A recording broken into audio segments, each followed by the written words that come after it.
એની આરાધના કેવી રીતે થાય? યોગ્ય રીતે જો ઉપાસના કરવામાં ન આવે તો ફળ પ્રાપ્ત થાય નહીં. ભાગવતમાં કથા છે, પૂંસવન વ્રત કરવામાં આવ્યું. દેવોની માતા અદિતિએ માત્ર 12 દિવસ વ્રત કર્યું. દ્વિતીય વર્ષ સુધી વ્રત કર્યું તો ભગવાન પ્રાપ્ત ન થયા, અને અદિતિએ માત્ર 12 દિવસ વ્રત કર્યું તો ભગવાન પ્રસન્ન થઈ ગયા. કેમ? એના નીતિ નિયમ પ્રમાણે કરવામાં આવે.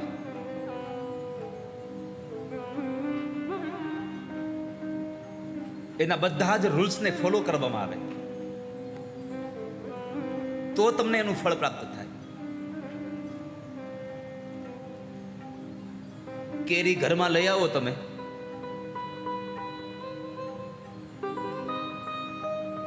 કાચી કેરી હોય અને તમે એને રસ કાઢવા બેહો તો એમાંથી રસ મળે ખરો? એની પદ્ધતિ ચાલવા દેવી પડે, એને પકાવવી પડે, પાક્યા પછી જ મેળાવે. એમ અહીંયા પણ આ દેવી કોણ છે, એની આરાધના કઈ રીતે કરવી, તો દેવીની ઉપાસના કેમ કરવી એની વિધિ બતાવી. નારદજી કહે છે કે ભગવતી શાશ્વત સચ્ચિદાનંદ સ્વરૂપા અને પરાત્પરા છે, માં આનંદની દાતા છે.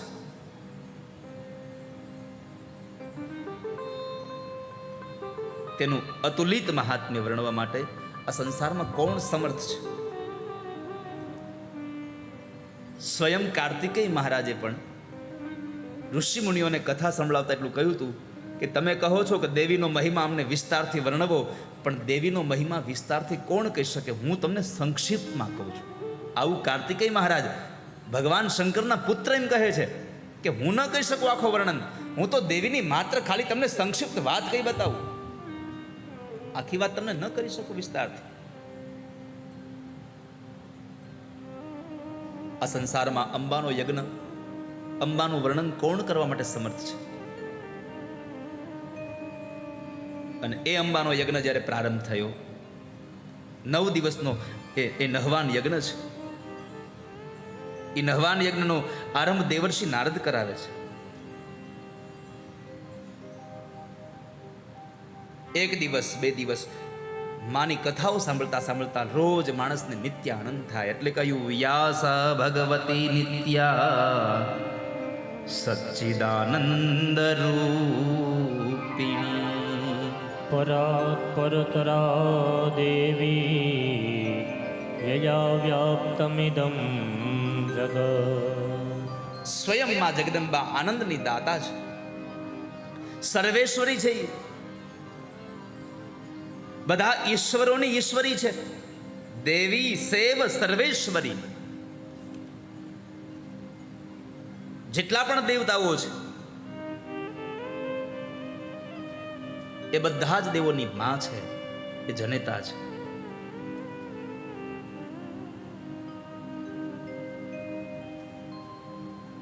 માટે તમે એની ઉપાસના કરો.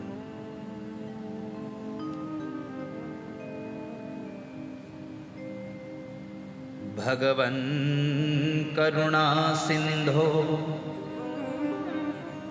યાદવાનાં ગુરુર્ભવાન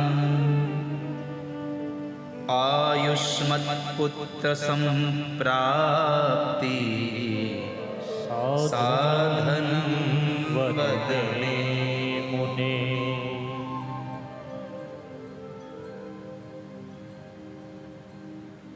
નારદજીનું કહેવું થયું પછી ગર્ગાચાર્ય ઋષિને બોલાવ્યા છે. ગર્ગાચાર્યને બોલાવીને કહ્યું બાપજી,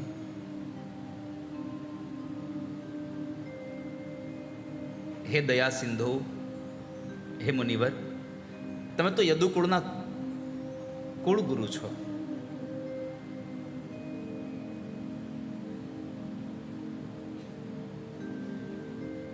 વસુદેવજી મહારાજે નારદને એમ કહ્યું, નારદ, મેં જ્યારે દેવકીના દુઃખને લઈ અને કારાગૃહની અંદર ગર્ગાચાર્યને પૂછ્યું હતું કે આનું દુઃખ કેમ દૂર થાય, ત્યારે ગર્ગાચાર્ય ઋષિએ પણ એમ કહ્યું હતું કે તમે જગદંબાની ઉપાસના કરો. યાસા ભગવતી દુર્ગા ભક્ત દુર્ગતિ હારિણી તામારાધય કલ્યાણીમ સદ્ય શ્રેયો યવાપ્સ્યસે. તો ગર્ગાચાર્ય ઋષિ પણ એમ કહે છે કે તમે દેવીની ઉપાસના કરો, તમે માનું આરાધન કરો. અહીંયા નારદ પણ એમ કહે છે તમે પ્રેમ થકી માં જગદંબાનો યજ્ઞ કરો. કેવી રીતે યજ્ઞ કરવો જોઈએ?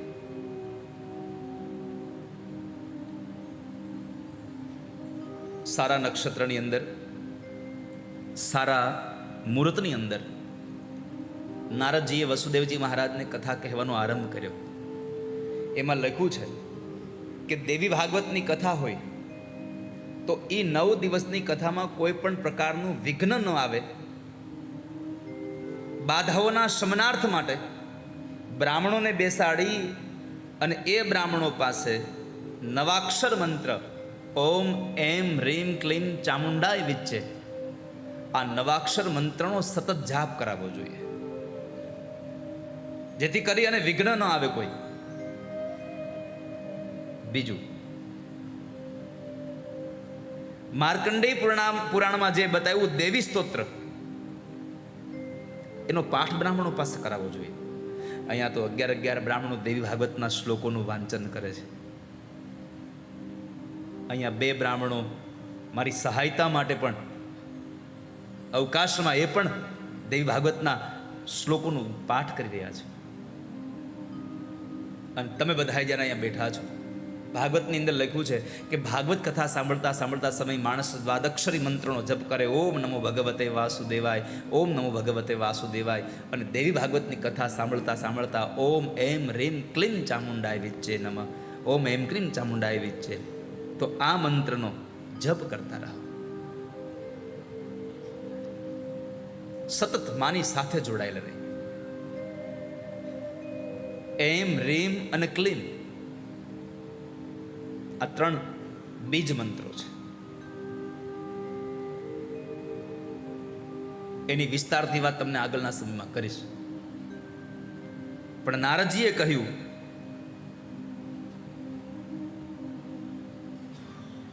કે જ્યારે નારદજી કથા કહેવાનો પ્રારંભ કરે, વસુદેવજી મહારાજ એકાગ્ર બની ધ્યાનથી માં જગદંબાની કથાને સાંભળે છે. મહાત્મ્ય કહ્યું, અને મહાત્મ્ય બહુ આવશ્યક એટલા માટે કેમ કે આ ઇન્ટ્રોડક્શન છે.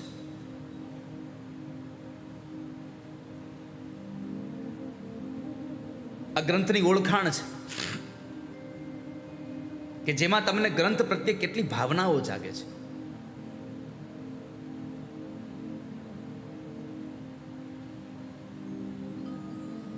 જ્યાં સુધી તમને ઓળખાણ ન થાય ત્યાં સુધી પ્રેમ ન જાગે. ગોસ્વામી લખે છે, બીનુ પરતીતિ હોય નહીં પ્રીતિ. જેને આ સંસારમાં ઓળખાણ જ નથી એના પ્રત્યે આપણને પ્રેમ જાગે ખરો કોઈ દિવસ?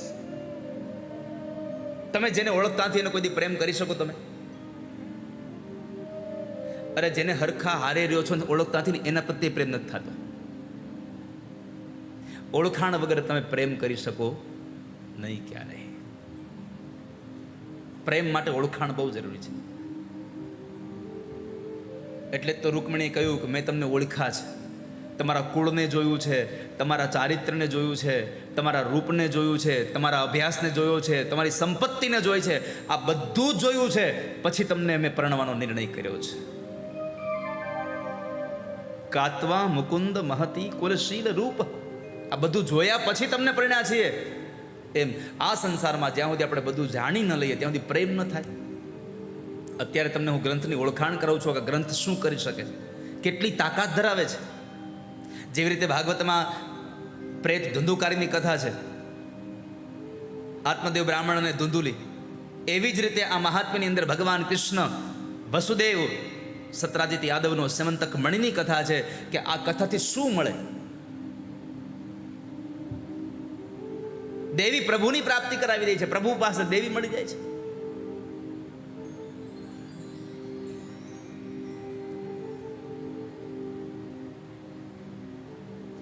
તો નારદજી પહેલો સ્કંદની વર્ણન કરે છે,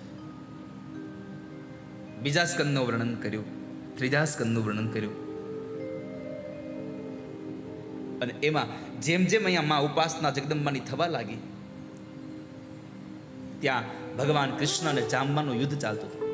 એમાં પરમાત્માએ એક મુષ્ટિકાનો પ્રહાર જાંબવાનને કર્યો, એના ગાત્રો શિથિલ થઈ ગયા. ઓળખી ગયો કે અમારા પ્રભુનો હાથ છે. અને એવા સમયે ભગવાનને યાદ આવી ગયા કે આ તો મારા પેલા રઘુનાથજી છે, ગયા જન્મના મારા પ્રભુ છે. અને જાંબાન બે હાથ જોડી અને પરમાત્મા કૃષ્ણને કહેવા લાગ્યો, જ્ઞાતોસિ રઘુવર્યસ્ત્વં યદૃશાત સરિતાં પતિ ક્ષોભં જગામ લંકાં ચ રાવણ સાનુગો હત.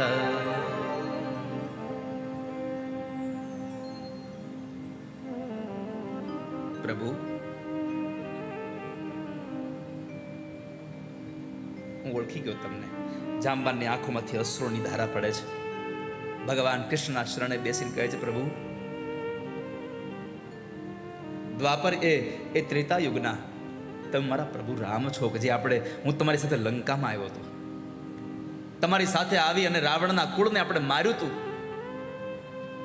અને માં જાનકીને પાછા લઈ આવ્યા હતા. ત્યારથી તમે અમારાથી જુદા પડ્યા હતા. અમારા નાથ આજ મળી ગયા છો તમે. જાંબાન ભગવાનના પગમાં પડી પ્રભુને પ્રાર્થના કરે, તમે મારા એ જ રામ છો હે કૃષ્ણ.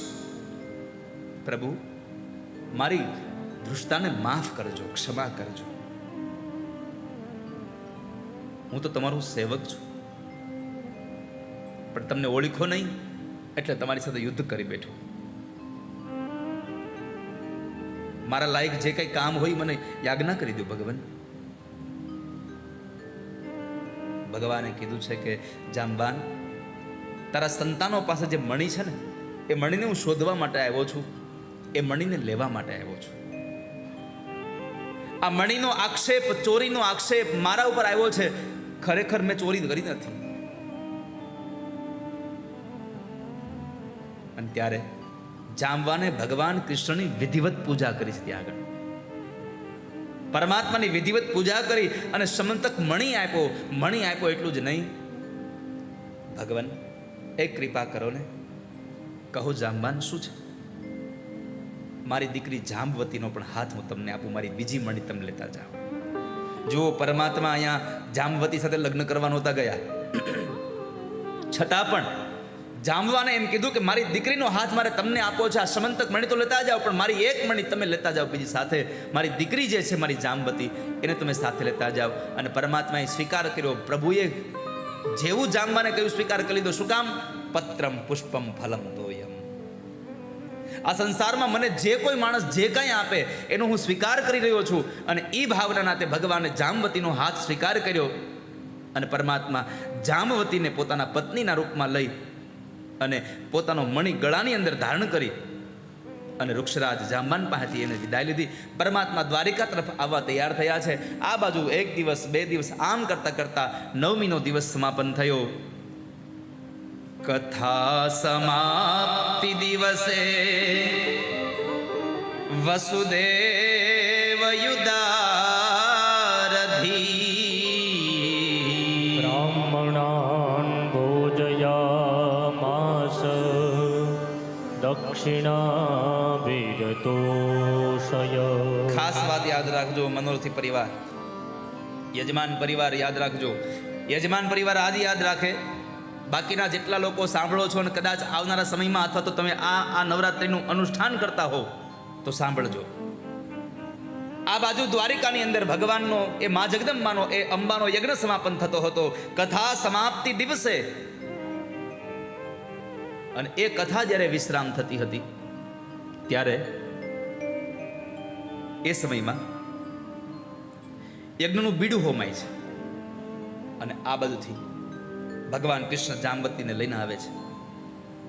પણ અંતિમ દિવસે ઉદાર હૃદય બનીને વસુદેવ ઉદાર હૃદય બનીને સમાપ્તિના દિવસે સૌથી પહેલું કાર્ય કર્યું, બ્રાહ્મણોને ભોજન કરાવ્યું. શું કરાવ્યું? બ્રાહ્મણોને ભોજન કરાવ્યું. છેલ્લા દિવસે બ્રાહ્મણો ભોજન કરે. અહીંયા તો મનોરથી પરિવાર એટલા બધા ભાગશાળી છે કે આ બ્રાહ્મણનો ઉતારો જ નીકળે છે.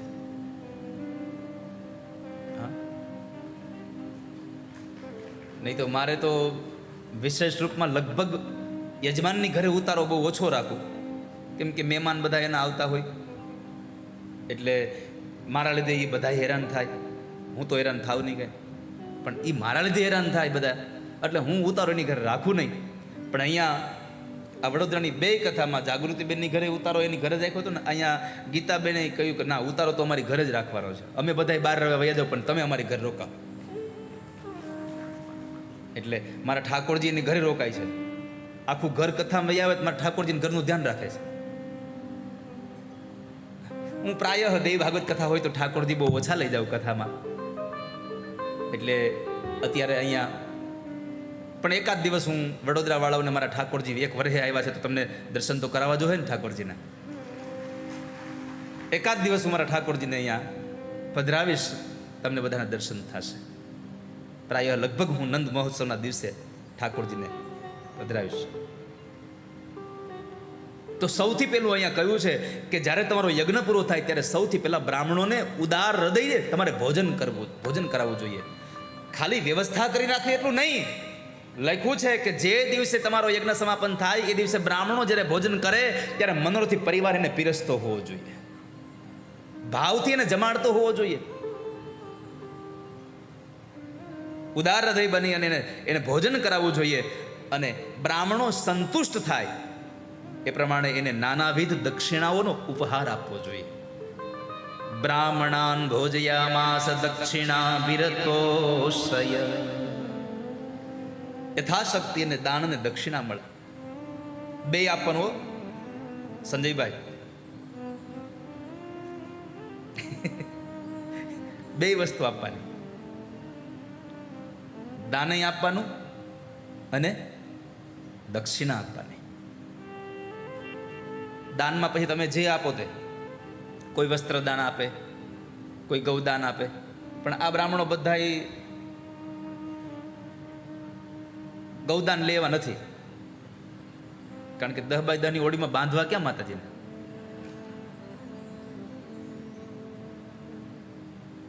એટલે છેલ્લા દિવસે બધા બ્રાહ્મણોને દાન કરજો અને ઉપરથી દક્ષિણા આપજો. તમે દાન અને કોઈ પણ અનુષ્ઠાનનો કર્મ ત્યારે જ પૂરું થાય છે કે જ્યારે દાન દક્ષિણા બ્રાહ્મણો લેવાય છે. એમાં પણ ખાસ યાદ રાખજો, કંઈ નક્કી નથી હોતું કે આટલી જ દાન ને આટલી દક્ષિણા દેવી જોઈએ. મેં ઘણી વખત કહ્યું છે અને પુનઃ એકવાર યાદ કરાવી દઉં કે આ સંસારનો સૌથી જો સંતોષી કોઈ જીવ હોય ને તો એ બ્રાહ્મણ છે. અત્યારે તાળી ન પાડી તો હવે હું પ્રમાણ આપું ત્યારે પાડજો. તમે શાક માર્કેટમાં શાકભાજી લેવા જાઓ, 20 રૂપિયાના કિલો બટેટા હોય ને તમારી પાસે 10 રૂપિયા હોય, તમને કોઈ કિલો બટેટા આપશે? બોલો, આપશે નહીં. 60,000નું એક તોલું સોનું હોય અને તમારી પાસે 65,000 રૂપિયા નહીં, તમારી પાસે 68,000 રૂપિયા છે, તો 70,000નું તોલું હોય ને 68,000 તમારી પાસે પડ્યા છે, 2,000 ઘટે છે, એક તોલું સોનું આપશે કોઈ? નહીં. પણ એક બ્રાહ્મણો એવા છે કે તમે ગમે તેટલી દક્ષિણા આપવાના છો એને ખબર નથી, પણ જેટલા શ્લોક બોલવા પડે છે શ્લોકોમાં ક્યાંય એને કાપ નથી મૂક્યા સુધીમાં, હજી સુધીમાં. યજ્ઞમાં એક શ્લોક ઓછા બોલ્યા એવું નથી. ગણપતિનો શ્લોક આવે અને એ ગણપતિના શ્લોકની અંદર હજી તમે દક્ષિણા નથી આપી, કેટલી દક્ષિણા આપશે કોને ખબર. એવા ભાવથી ગણાનંતવા ગણપતિ ગું હવામાં આટલું બોલીને મૂકી નથી દો, સંપન્ન જ કર્યો છે.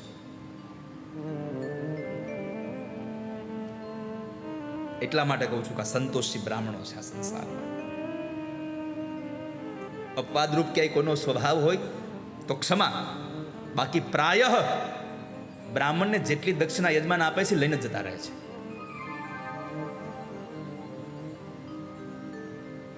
તો દાન અને પુણ્ય પણ, દાન અને દક્ષિણા દેવી જોઈએ અંતિમ દિવસે.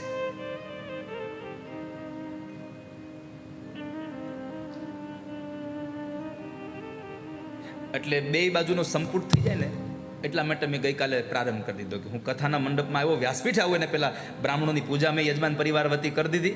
બ્રાહ્મણોને યજમાન પરિવારના પૈસા આપણા નહોતા હોય, એ આ લોકોના હતા. હું તો રાખતો નથી, મારે કોઈ દી ખીચું કપાવાની ચિંતા જ નહીં.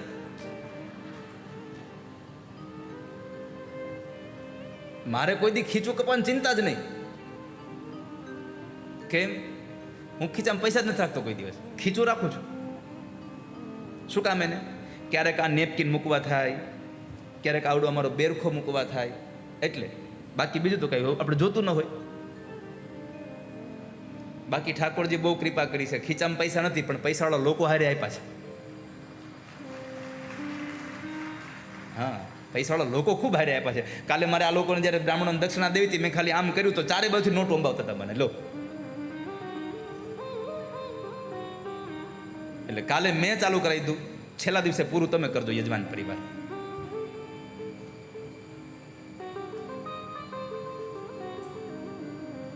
તો એ યથોચિત દાન દક્ષિણા દેવાઈ જાય. અહીંયા કહ્યું છે બ્રાહ્મણોને ભોજન કરાવ્યું વસુદેવજી મહારાજે, એ યજ્ઞ સમાપન થયું અને બ્રાહ્મણોને દાન દક્ષિણા આપ્યા. અને બ્રાહ્મણો જ્યારે આશીર્વાદ આપતા હતા, આયુષ્યવાન, લક્ષ્મીવાન, ધનવાન, પુત્રવાન, કીર્તિવાન, આ બધા જ્યારે બ્રાહ્મણો આશીર્વાદ આપતા હતા ને, ત્યારે એવા સમયે ભગવાન કૃષ્ણ મણિ અને જાંબવતી નામની પોતાની પત્નીને લઈ અને ઠાકોરજી હાલ્યા આવે છે સામેથી. જ્યારે બ્રાહ્મણો પુત્રવાનનો આયુષ્ય આપતા હતા, એને દીર્ઘાયુષ્ય પુત્રવાનનો જ્યારે આશીર્વાદ આપતા હતા, અને ત્યારે એવા સમયે વસુદેવજી મહારાજની સામે ભગવાન કૃષ્ણ જાંબવતીને અને પોતાની એ સમંતક નામની મણીને પોતાના ગળામાં પહેરી અને ભગવાન દ્વારિકામાં પ્રવેશ કર્યા છે. અને જ્યારે વસુદેવજી મહારાજ ભગવાનને જોવે છે, યંબાના યજ્ઞના સમાપનના અર્થે ઠાકોરજીના પોતાના દીકરાના પોતાની આંખથી જોવે છે, આંખમાંથી અશ્રુની ધારા વહી ગઈ છે. આનંદ થયો છે કે મા અંબાએ મારો મનોરથ સંપન્ન કર્યો. આજે આ પહેલું પ્રમાણ આપ્યું કે કૃષ્ણ જેવા કૃષ્ણની પ્રાપ્તિ વસુદેવને મા અંબાના યજ્ઞ થઈ છે. જ્યારે અહીંયા અંબાનો યજ્ઞ શરૂ થયો ને પછીના દિવસોમાં કૃષ્ણએ એક મુષ્ટિકા મારીને જામવનને પછાડ્યો. બાકી તો 27 દિવસ યુદ્ધ હાલ્યું હતું. અરે 27 દિવસની ન કરો, 5,000 વર્ષ યુદ્ધ હાલ્યા છે. 5 વર્ષ સહસ્ત્રાણી, 5,000 વર્ષ સુધી યુદ્ધ થયેલા છે.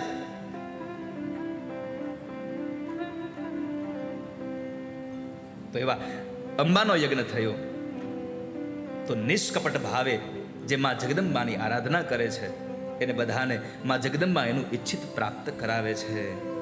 હરિચરિતમિદમ યત કીર્તિતમ દુર્યશોગ્નમ પઠતે વિમલ ભક્ત્યા શુદ્ધ ચિત્ત શૃણોતિ.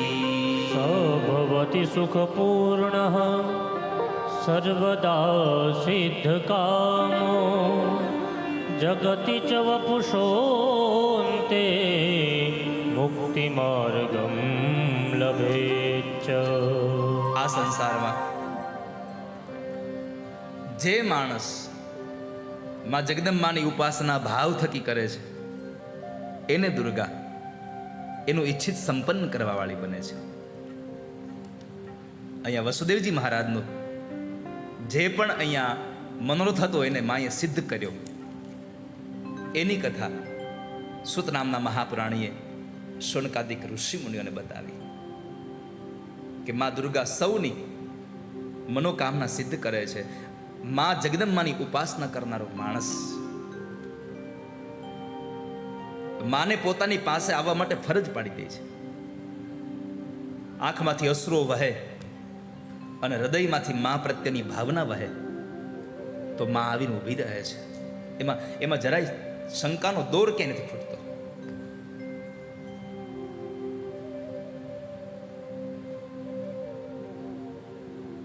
આપણે જોયું છે બધાએ કે યજ્ઞ ચાલતો હોય અને એ યજ્ઞમાં જ્યારે બ્રાહ્મણો યજ્ઞની પૂર્ણાહુતિમાં જ્યારે પેલો ચંડીપાઠમાંથી શકરાદયના શ્લોક ગાતા હોય, એક શ્લોક ખાલી ભાવથી ગવાઈ જાય ને તોય તમારું હૃદય આમાં આખું શરીર પુલકિત થઈ જાય. એમાં બ્રાહ્મણો જ્યારે વસંત તિલકા એ છંદને સામસામાં જ્યારે ગવાતા હોય, ઝાલરોની બગડાટી બોલતી હોય, હારા હારા ધૂણી જાય, હારા હારાના મગજ ઢીલા થઈ જાય, એટલી તાકાત છે એમાં. શકરાદયનો એક શ્લોક ખાલી યાદ રાખજો, શકરાદયનો એક શ્લોક ખાલી ગવાઈ જાય. યા શ્રી સ્વયં સુકૃતિનામ ભવનેશ્વલક્ષ્મી પાપાત્મનામ કૃતધિયામ હૃદયેષુ બુદ્ધિ રત્તાસતાં કુલજન પ્રભવસ્ય લજ્જા તામ ત્વામ નતાસ્મ પરિપાલય દેવી વિશ્વમ. કિં વર્ણયામ તવ રૂપમચિન્ત્ય મેતત કિં ચાનિવીર્યમસુર ક્ષયકારી ભૂરી. કિંચાહવે સુચરિતા નિતવાદભૂતાની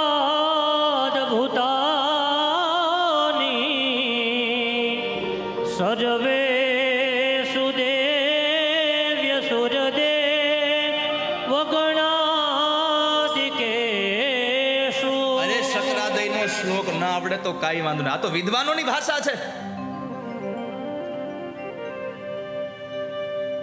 એક એક શબ્દમાં શક્તિ સમાયેલી છે હો. અથી લઈ અને જ્ઞ સુધી દેવનાગરી ભાષામાં 52 શબ્દો છે. 52. તમે જુઓ, બધાને અલગ અલગ ઓમકાર એટલે ઓમકારના રૂપમાં જ થાય. પછી અ જેવો ઓમ ન બને. કેમ? જર્મનના એક સાયન્ટિસ્ટે સાબિત કરી બતાવ્યું કે જે ઓમકાર છે એ પ્રકારની ભૂંગળીઓ લઈ અને એવો ભૂંગળી બનાવી અને એમાં યથાયોગ્ય જ્યારે ફૂંક મારીને તો એમાંથી ઓમકારની ધ્વનિ બહાર આવી. અ બનાવ્યો અને એ અકાર જે બનાવ્યો એ અકારની અંદર એ ભૂંગળીમાં જ્યારે ફૂંક મારી તો એમાંથી અ સંભળાણો. દરેકમાં શક્તિ સમાયેલી છે. આ 52 અક્ષરોમાં, આ 52 અક્ષરો નહીં, 52 મંત્રો છે વાલા ભક્તો. ગામડાનો અભણ માણસ એમ કહેતો હોય, રે રે ભવાની બહુ ભૂલ થઈ છે મારી.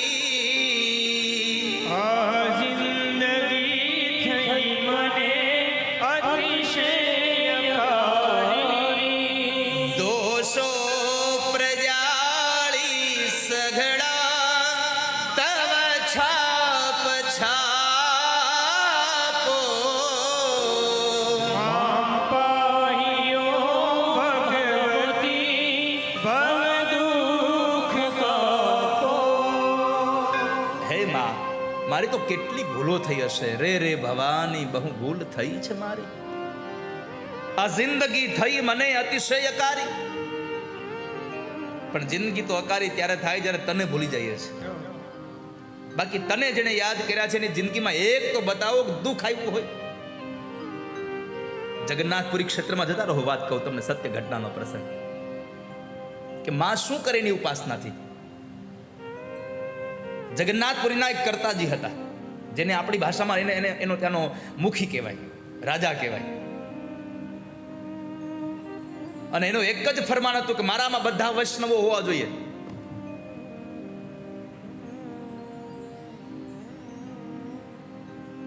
મારા બધા ઉપાસકો વૈષ્ણવ હોવા જોઈએ, બીજો કોઈ ઉપાસક નહીં, કૃષ્ણની સેવા કરતો હોવો જોઈએ. અને એમાં એને જે વિદ્યાદાન કરવાવાળા જેના સદગુરુ હતા એ પોતે કાલીના ઉપાસક હતા. રામકૃષ્ણ પરમહંસ સાક્ષાત કાલીના ઉપાસક. કાલીને પૂછ્યા વગર બીજું કામ ન કરે, અને કાલી એમ કહે કે હા કરવું જોઈએ, એટલે પછી ગમે તે હોય સંસારમાં બધું કામ કરે. અરે એકવાર રામકૃષ્ણ પરમહંસને સ્વામી વિવેકાનંદ નરેન્દ્ર 4 દિવસ સુધી આશ્રમમાં ન ગયા. તો રામકૃષ્ણ પરમહંસને સ્વામી વિવેકાનંદની યાદ આવી કે મારો નરેન્દ્ર આવતો નથી. એટલે બરાબર એ ગામના લોકો બરાબર ત્યાં સંઘમાં આવેલા, એટલે પૂછ્યું કે તમે નરેન્દ્રને ઓળખો છો? એટલે બધાએ કીધું હા ઓળખે છે. તો મારો સંદેશો આપો ને. અરે અમાયથી જાશું ને એટલે આપી દેશું, અમને આજની રાતે રોકાવા દો. રામકૃષ્ણ પરમહંસે પોતાના આશ્રમની અંદર એને રોકાવા દીધા.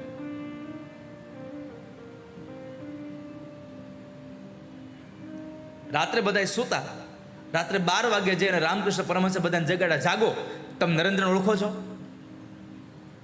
એટલે બધાએ કહ્યું અરે હા મહારાજ, ગુરુજી ઓળખીએ છે નરેન્દ્રને. તો એને મારો સંદેશો આપો ને, હું એને યાદ કરું છું, મને એની બહુ યાદ આવે છે, મારે એને જોવો છે. અમે જાશું કાલે એટલે મેં કહી દેશું. ભલે અડધો કલાક થઈ તો માંડ બધા નિંદ્રા આવી, ત્યાં પાછા રામકૃષ્ણ પરમહંસ સાહેબ ઉઠાડ્યા, જાગો, તમે નરેન્દ્રને ઓળખો છો?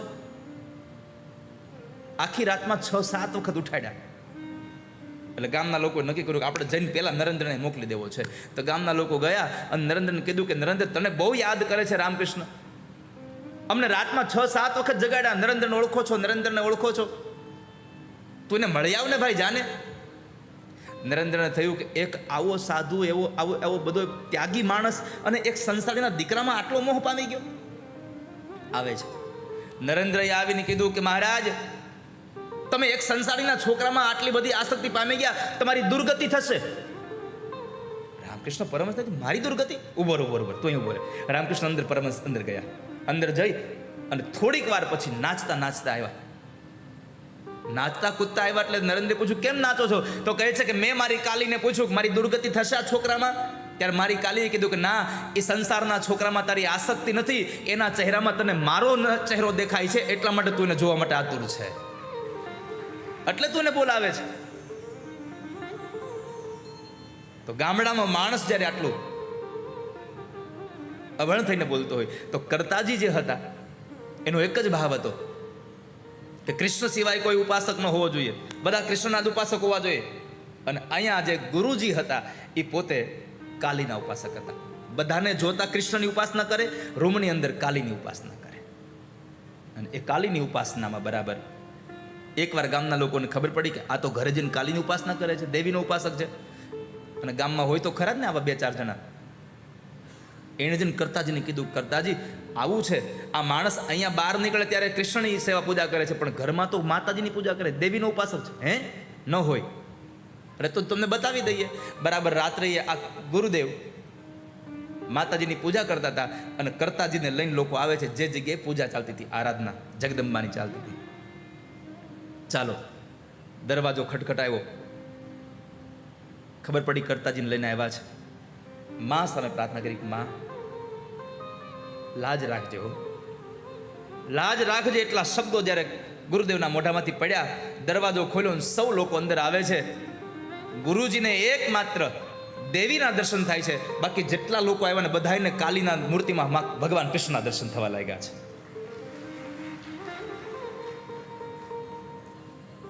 જેમ અયોધ્યામાં તુલસીદાસજી મહારાજ ગયા, ડાકોરમાં તુલસીદાસજી મહારાજ ગયા, વૃંદાવનમાં જ્યારે બાકે બિહારીના દર્શન કરવા તુલસીદાસજી મહારાજ ગયા, એટલે તુલસીદાસજીનું માથું ન નમ્યું. એટલે વિચાર કર્યો કે અહીંયા મારું માથું કેમ નથી નમતું? તો કહે છે કે વાંસળી વાળો હોય ત્યાં મારું માથું ન નમે, જેના હાથમાં ધનુષ્ય બાણ હોય ત્યાં મારું માથું નમે. તુલસી મસ્તક તબ નમે જબ હાથ હો ધનુષ્ય બાણ. તુલસીનું માથું તો હાથમાં ધનુષ્ય બાણ હોય તો નમે.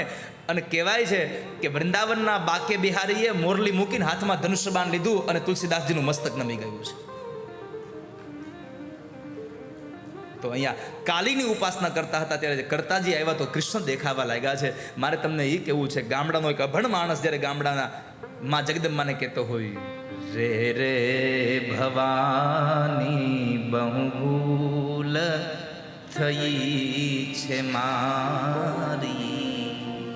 ગાવ એક પંક્તિ ગાવ. ભૂલ થઈ જમારી. એક વાર ભાવથી રે રે ભવાની.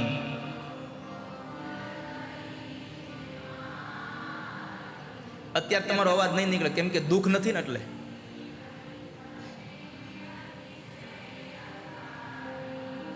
કૂતરું વાહન જોડે કેટલો જોરથી અવાજ નીકળે છે, હડ એમ નીકળે છે ને.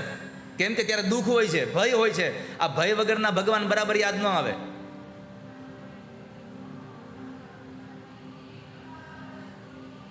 હજી એક વાર ક્ષમા માગી લો. આ ચૈત્રી નવરાત્રિનો બીજો દિવસ છે.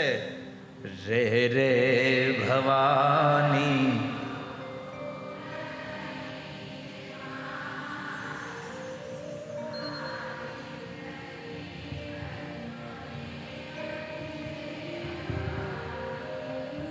દોષો પ્રજાળી સઘળા.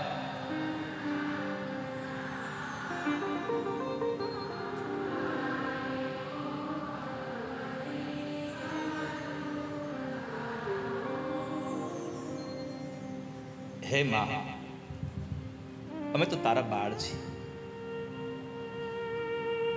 તો વસંત તિલકા છંદનો એક શ્લોક બ્રાહ્મણ ખાલી ભાવથી ગાય. આ વિશ્વંભરી સ્તુતિને એક માત્ર ખાલી ભાવથી ગામડાનો અભણ માણસ ગાય તો માં આવે. બાકી ચોકમાં જઈને તમે 100 વખત ગાઓ, મોહે પન ઘટ પે નંદલાલ છેડ ગયો, નંદલાલ છેડ ગયો, તો એમ નંદલાલ આવે નહીં ત્યાં. યાદ રાખજો, એમ ભગવાન નહીં આવે. એક વાર ખાલી ભગવાન પ્રત્યેની મા પ્રત્યેની પ્રાર્થના નીકળી જાય તો માં આવી જાય. ભલે ને પછી એલા મોહે પનઘટ મેં નંદલાલ 100 વખત આવે, એ શબ્દ જ 100 વખત આવે, પણ નંદલાલ ન આવે ત્યાં. અમુક અમુક ગાતા હોય તો દયા આવે આપણને. તો માં જગદંબા સત્વરે સૌની ઈચ્છાને સંપન્ન કરનારી એવી જગદંબાની કથા બતાવતા બતાવતા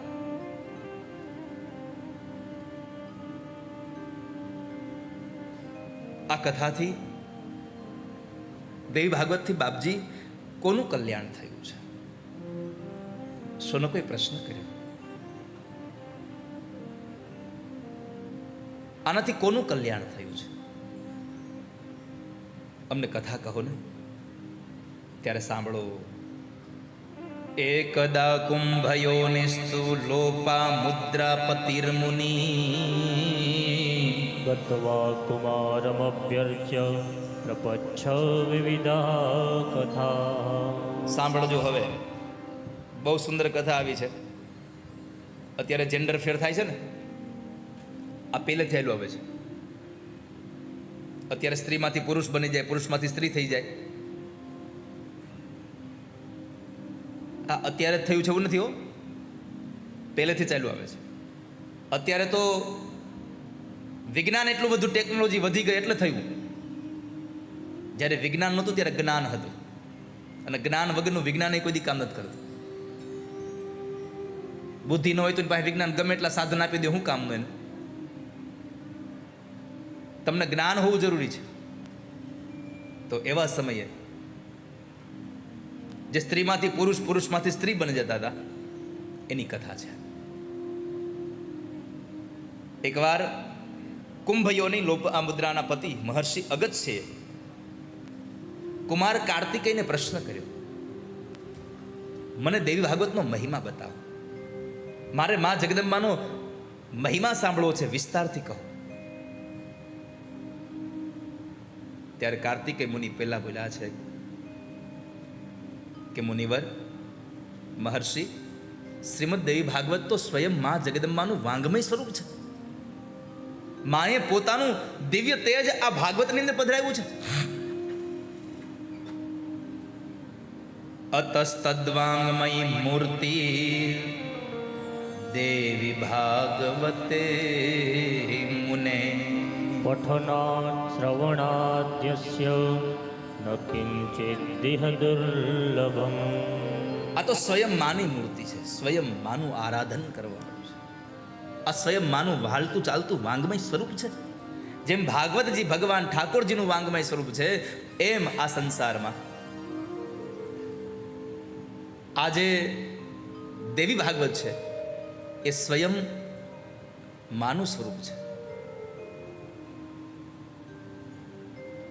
સાંભળો, તમને કથા કહું, મા જગદંબાની કથા તમને કહું. વિવસ્વાન નામના મનુના જે પુત્ર હતા શ્રાદ્ધદેવ, અને એ શ્રાદ્ધદેવને સંતાન નહોતું.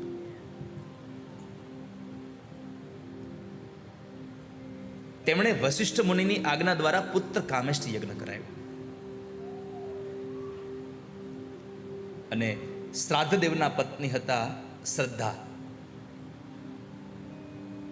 બ્રાહ્મણો યજ્ઞ કરવા માટે બેસી ગયા છે. શ્રાદ્ધદેવની ઈચ્છા હતી કે મને પુત્ર થાય. એવા સમયે શ્રદ્ધાદેવીની ઈચ્છા હતી કે મને દીકરી થાય. અને આ સંસારમાં દીકરાને અને માત પિતાને જેટલો પ્રેમ હોય છે ને એના કરતાં વધારે પ્રેમ દીકરી અને માત પિતાની વચ્ચે હોય છે. મા બાપ વચ્ચે પ્રેમ દીકરા દીકરીઓમાં સૌથી વધારે દીકરી પ્રત્યે પ્રેમ હોય છે. દીકરીને માવતર પ્રત્યે પ્રેમ હોય છે. માની ઈચ્છા થઈ કે મને દીકરી થાય, બાપની ઈચ્છા હતી કે મને દીકરો થવો જોઈએ. પણ શ્રદ્ધા દેવીએ બ્રાહ્મણોને પ્રાર્થના કરીને કીધું કે હે બ્રાહ્મણો, મારી પ્રાર્થના એટલી છે કે તમે એવો ભાવ રાખજો, એવા જપ કરજો, એવા હોમ કરજો, મારે ત્યાં દીકરી થવી જોઈએ, મારે દીકરીને જન્મ આપવો છે. અને એવા સમયે હોતાઓ જે હતા એમણે સંકલ્પ કર્યો કન્યા પ્રાપ્તિનો. મનમાં સંકલ્પ કરતા કરતા આહુતિઓ આપી, યજ્ઞ કર્યો, આહુતિ થઈ. અને એ આહુતિમાં ઘટના એ જ ઘટી કે યજ્ઞના પ્રભાવે એને ત્યાં સંતાન થયું, પણ સંતાનમાં દીકરી જન્મી છે. દીકરી જન્મી એટલે શ્રાદ્ધદેવ જરા મનુનો પુત્ર તો કે મેં તો પુત્ર પ્રાપ્તિ માટે આ યજ્ઞ કરાવ્યો હતો ને આવું કેમ બને? પણ સંતાન થયું એટલે નામકરણ કર્યું, નામ રાખ્યું છે ઈલા. એક વખતના સમયે પોતાના મનને સંતોષ નહોતો મળ્યો એટલે શ્રાદ્ધદેવે વશિષ્ઠ મહારાજને જઈને પ્રાર્થના કરી, કીધું બાપજી આવું કેમ બન્યું? આપણે પુત્ર પ્રાપ્તિ માટે યજ્ઞ કર્યો હતો અને મારે ત્યાં દીકરી કેમ થઈ? મારે ત્યાં સંતાનમાં દીકરી કેમ જન્મી? આવું બને જ કેમ? ત્યારે વશિષ્ઠ મુનિએ ધ્યાન લગાડ્યું અને જોયું, ખબર પડી કે હું આ તો હોતાઓએ આવું સંકલ્પ સાથે આહુતિ આપી એટલે આવું બન્યું છે. એટલે પછી વશિષ્ઠ મુનિ ભગવાન પાસે જાય છે.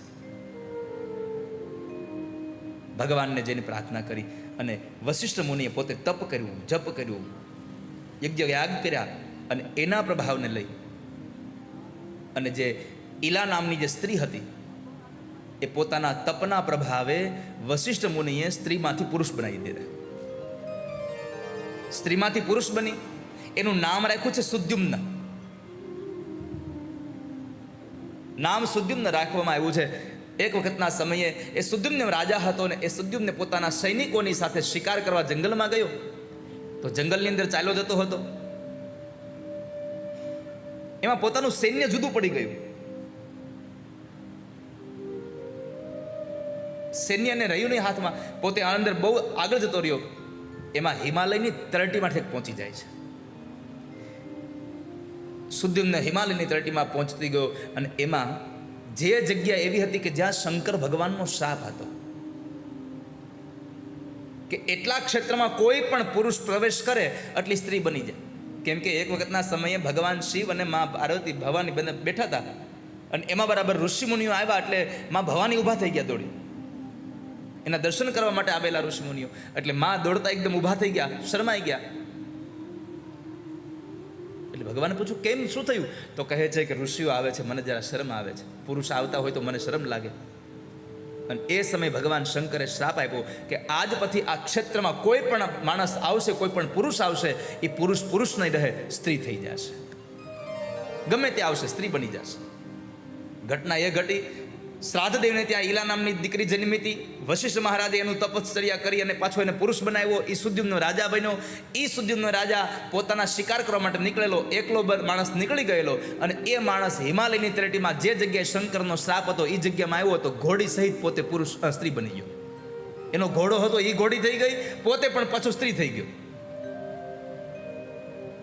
હવે શું કરવું? બધા જ લોકો સ્ત્રી થઈ ગયા.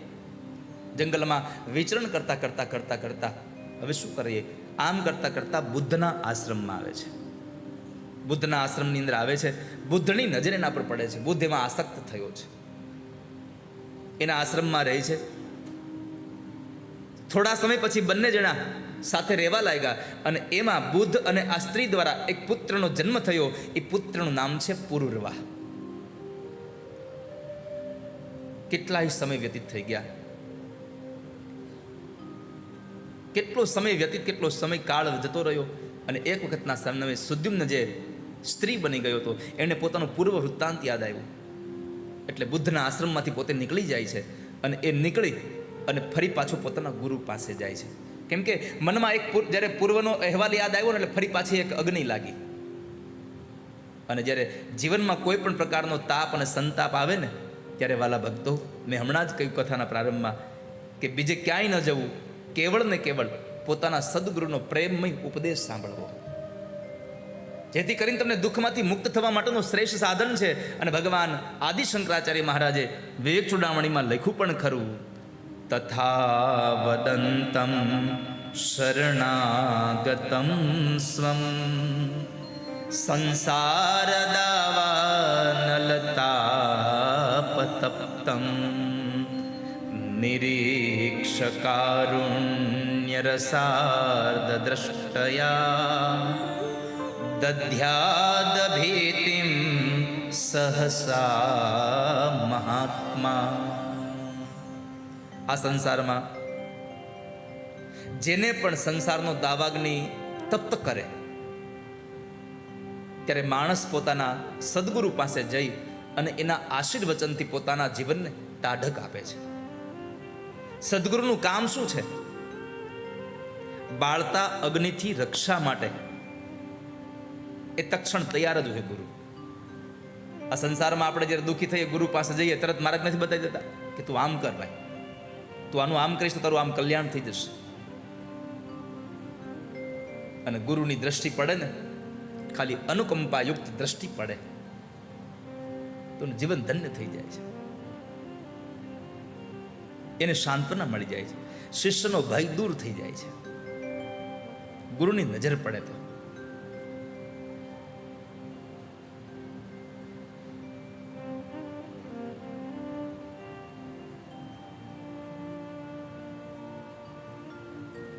જીવનમાં આવેલો અહંકાર તોડી નાખે ગુરુ.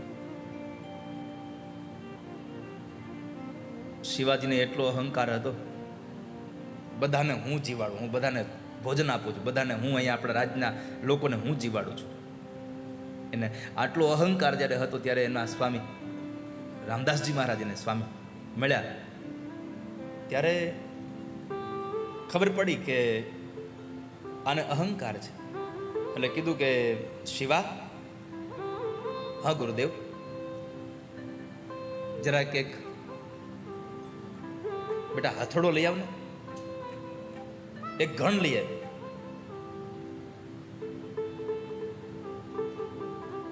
એક મારો ઘણ લઈ આવે. ઘણ લઈ આવે છે. એક મોટી પથ્થરની શિલા હતી. બેટા આને તોડ. પથ્થરની શિલા તોડ? સાંભળજો, સત્ય ઘટનાનો પ્રસંગ છે. ગુરુ શું કરી શકે?